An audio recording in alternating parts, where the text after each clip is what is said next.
ულტრანაციონალისტური ჯგუფები საქართველოში პირველ რიგში ხელს უშლიან ამ ქვეყანაში ლიბერალური და დემოკრატიული ღირებულებების დამკვიდრებას. მეორე მხრივ, მათ აქვთ საგარეო პოლიტიკური მიზნებიც, კერძოდ ის, რომ დაასუსტონ საქართველოს პარტნიორობა დასავლეთთან და ამავე დროს მის მეზობელ ქვეყნებთან, განსაკუთრებით თურქეთთან.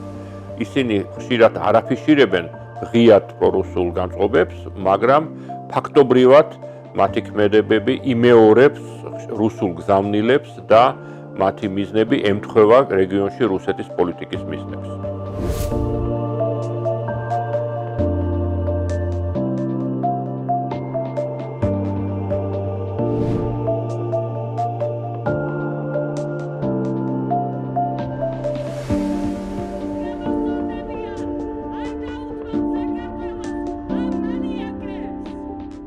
ურთიერთკავშირი პოპულიზმსა და ულტრამემარჯვენეობას შორის მდგომარეობს იმაში, რომ როგორც წესი ორივე მიმართულება მუდმივად მტრის ხატის ძიებაშია, ამავდროულად ორივე მიმართულება საზოგადოებას ნატივიზმზე დაფუძნებით ყოფს კატეგორიებად ჩვენ და ისინი და ყველაფერი ეს თავს იყრის ანტილიბერალურ, ანტიდასავლურ საგარეო პოლიტიკურ ხედვაში, რაც ხშირად პრორუსულობას ნიშნავს. There are four dimensions we use to do this. The first is the nodal point of the chain of equivalence, or basically what is the nodal point of populism and nationalism. So what is the central signifier of populism and what is the central signifier of nationalism? They both speak in the name of the people, das Volk, le peuple. This is often the same in many languages. This is not a coincidence. But still, what le peuple means or the people means in nationalism is something very different than what it means in populism. So in nationalism, it refers to the nation or the people as nation. In populism, it refers to the people as an underdog. This idea of the nation typically refers to a limited sovereign community that lives on a certain territory, that has a shared history, shared culture, shared language, and so on and so on. Populism and nationalism offer different subject positions to people to identify with. So a subject position is the idea that a certain discourse offers people a certain position they can identify with. For example, in nationalism, this is you identify as a member of the nation. If you identify with populism, you identify as a member of the ordinary people. Again, this is very different.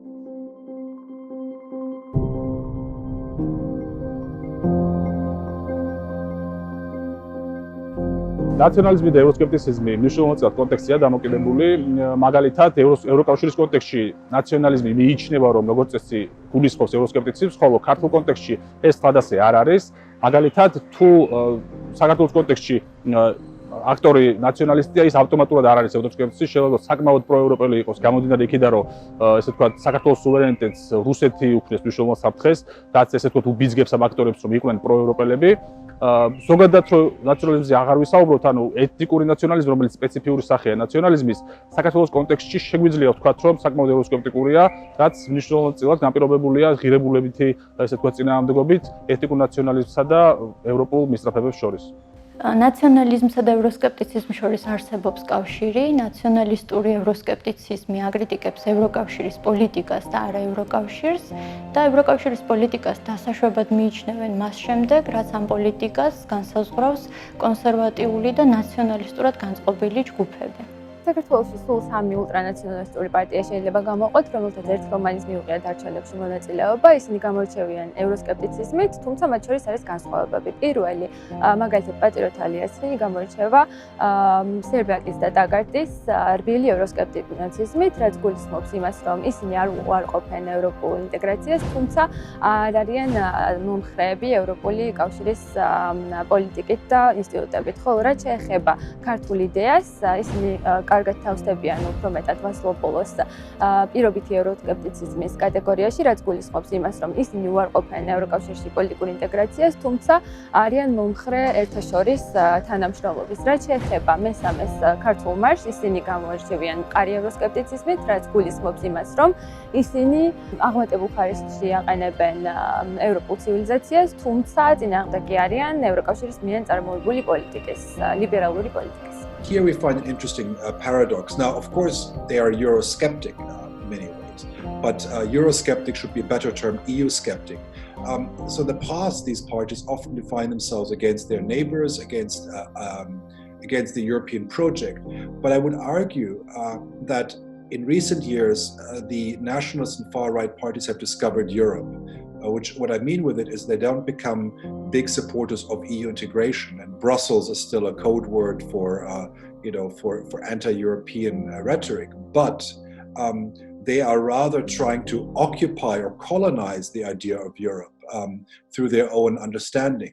So there are cosmopolitans. A Spanish writer, Medrano, has written a book about marriages between people in different European countries. He's very much in favor of a European identity. But most of our evidence shows that people's identity is still via their nation state. But in most of Europe, people have dual identities. They're European to a certain extent, often opportunistically. The higher social class, the more you're likely to have some identity like that. But they are in an international organization, so cosmopolitan, international, states doing well out of Europe. And then there's the Eurosceptic ones which wish to actually leave the European Union altogether.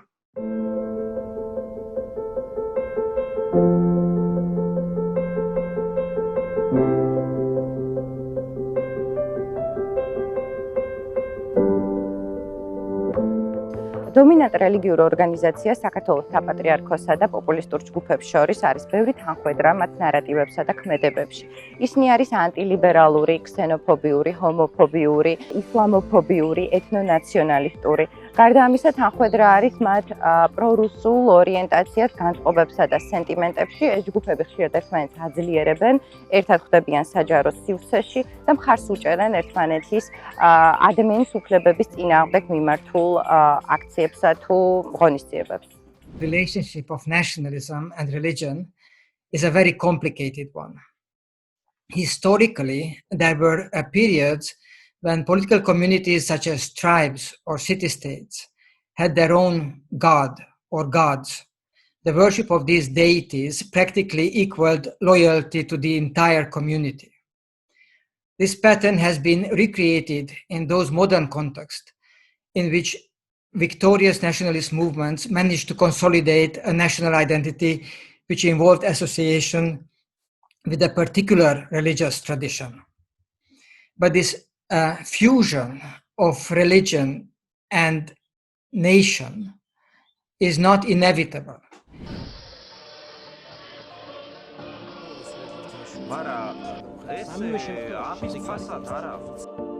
We wanted to somehow provide some explanation of the variations of the findings. So why in some countries or some groups, far-right groups are more active on the web, and for some specific usages like for recruitment instead of for collective identity formation, why in other countries this activism is more reduced.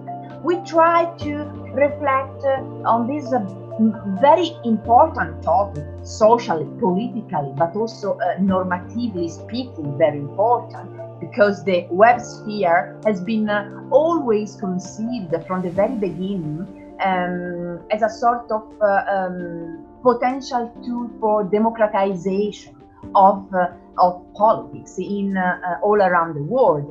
ქართული მეინსტრიმული სატელევიზიო მედიის კვლევამ გვანახა, რომ საქართველოში ულტრანაციონალისტური ჯგუფებისთვის საეთერო დროის დათმობის მიუხედავად, ეს ჯგუფები მაინც ვერ ახერხებენ თავიანთი დისკურსული დღის წესრიგით წარმატებით გავრცელებას მედია სივრცეში. ანუ ის თემატური კატეგორიები, რომლებიც მნიშვნელოვანია მათი ნარატივისთვის, ძირითადად მარგინალურად არის წარმოდგენილი მედია დისკურსში. ამის ნაცვლად მედია გაშუქებისას მთავარი აქცენტი კეთდება ნეგატიურობაზე, მათ შორის შეურაცხყოფელ ენაზე, ერთმანეთის ბრალეულობაზე და ძალადობაზე საუბარზე.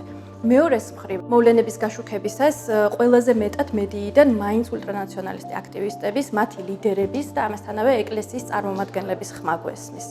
საინტერესოა ისიც, რომ ჟურნალისტები თვითონაც აქტიურად გამოხატავენ თავის პოზიციას და ისინიც ნეგატიურობას და ძალადობას იყენებენ როგორც ახალი ამბების მთავარ ქარგს, რაც შეიძლება ითქვას, რომ ხელს უწყობს ულტრანაციონალისტი ჯგუფების როგორც მნიშვნელოვანი აქტორების წარმოჩენას. ბოლო დაახლოებით 10 წელიწადში ამ ძალების ხილვადობა და აქტივობა გაიზარდა, თუმცა ამ ძალებმა ვერ მიაღწიეს განსაკუთრებით მაღალ პოლიტიკურ გავლენას, ისინი არ ადგენენ საქართველოს დღის წესრიგს. თუმცა, რა თქმა უნდა, ჩვენ ვერ გამოვრიცხავთ, რომ ამ ძალების გავლენა გაიზარდოს. განსაკუთრებით შემაშფოთებელია ის, რომ ხშირად მართველი ძალაც ახდენს ამ ძალების ინსტრუმენტალიზაციას თავის პოლიტიკური მოწინააღმდეგეების წინააღმდეგ, ან უპასუხოდ დაუსჯელად ტოვებს ამ ძალების მიერ კანონის აშკარა დარღვევას.